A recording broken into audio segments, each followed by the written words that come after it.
Bien-aimés, nous vous saluons encore au nom de Jésus. Nous sommes là pour continuer notre émission de la fois passée sur le mariage.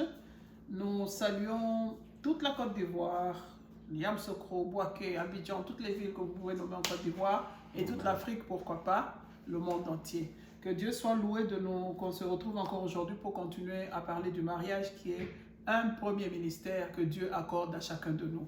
Amen. Le premier ministère que tu dois défendre, c'est ton mariage. Le premier ministère que tu dois, former et présenter ce ministère devant Dieu, c'est le mariage. Avant que tu ne réussisses à l'église, avant que tu ne réussisses au boulot, avant que tu ne réussisses n'importe où tu vas, tu dois défendre d'abord les couleurs dans ton mariage.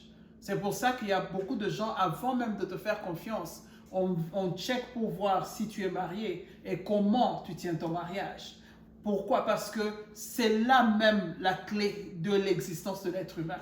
Dieu n'est pas dupe quand il a décidé que l'homme soit avec la femme.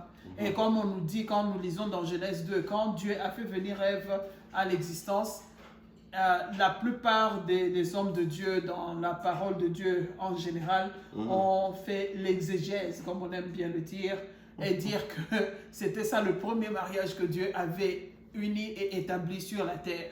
Effectivement, c'est Dieu qui est le maître du mariage. C'est lui qui a décidé que le mariage soit. Et c'est lui qui a béni le premier couple. Alors, dans tout ce que Dieu a fait pour le mariage, il y a des normes, il y a des lois que nous devons suivre pour que ce mariage arrive à plaire à notre Dieu. C'est comme dans toute compagnie, quand tu entres dans cette compagnie, tu dois te soumettre aux décisions, aux lois et aux ordonnances de cette compagnie, parce que la compagnie, si elle va hors des lois qu'elle a établies, elle risque de tomber. Alors le mariage aussi, quand nous essayons d'aller hors de la loi du mariage, le mariage ne fera que tomber. Alors dans le mariage, Dieu a créé que l'homme aime sa femme comme Christ a aimé l'Église, et que la femme soit soumise à l'homme comme l'Église est soumise à Christ. Alors si nous prenons seulement les deux que nous venons de dire là, ça veut dire que l'homme, quand on te dit d'aimer ta femme, dans l'amour, il y a l'aide, dans l'amour, il y a l'assurance, dans l'amour, il y a la compassion, dans l'amour, il y a... Quand tu aimes quelqu'un, tu portes la personne. Amen. Partout où tu es, la personne est avec toi.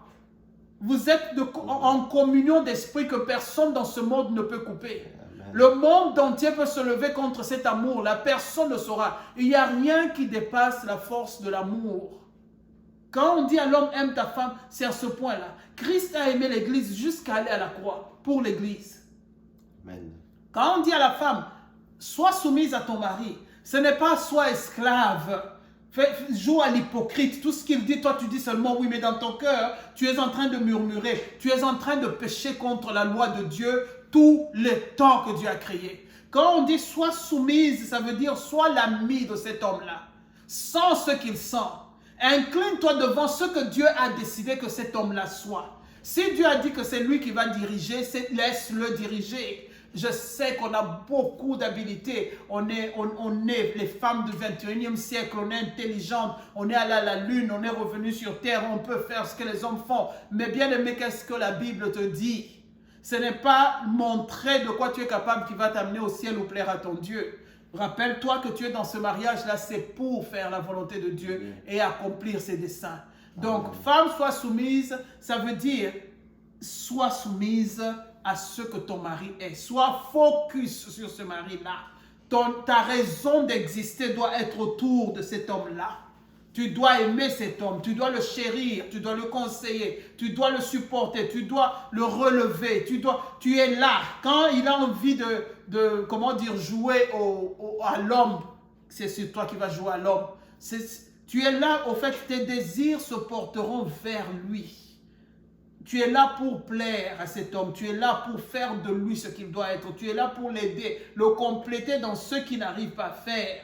C'est ça ce qu'on appelle être soumise. Se dresser devant l'autorité qui est dans cet homme-là. Arriver à plaire à cet homme.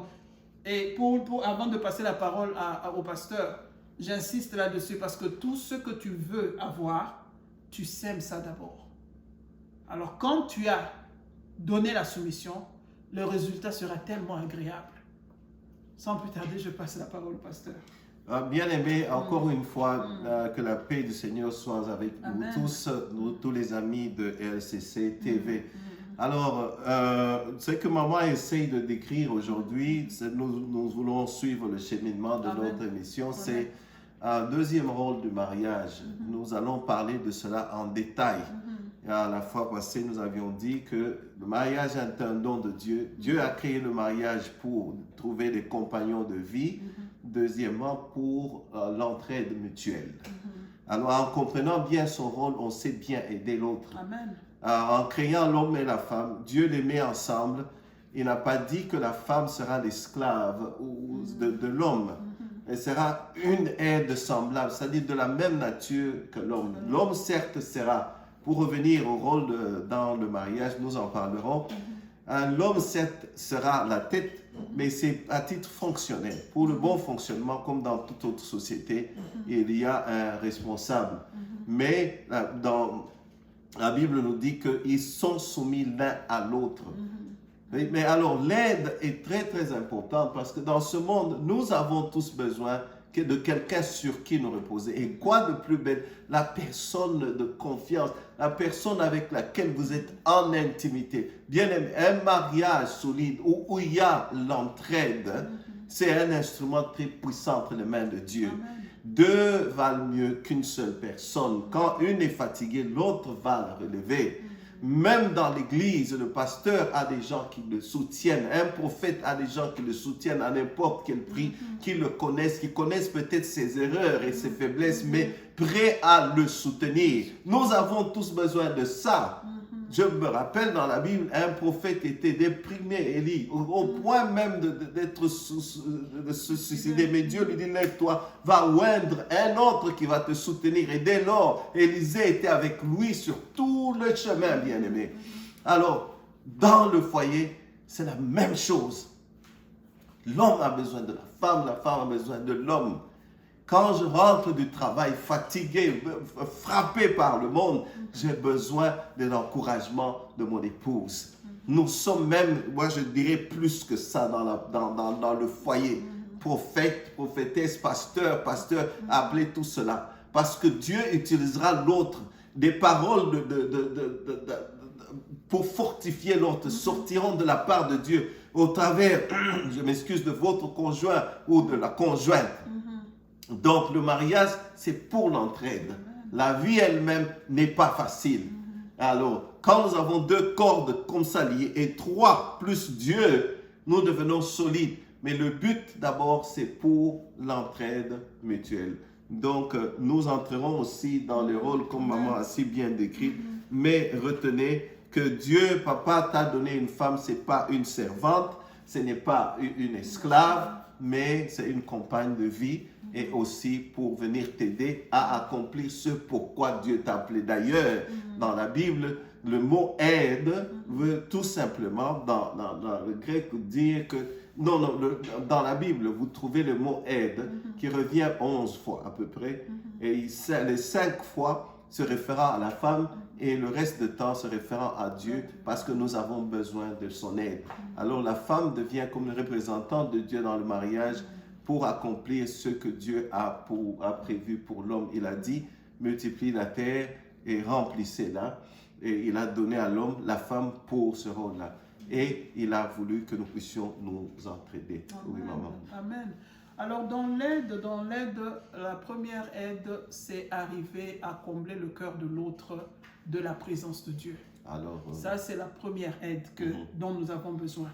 Quand Dieu est amour, alors si nous le mettons dans notre mariage, ça veut dire que nous serons amour. Nous pouvons poursuivre avec cette idée, garde l'idée à la fois prochaine. Je crois que notre temps est là. Amen. Et que Dieu vous bénisse, que Dieu vous bénisse. Retiens l'idée.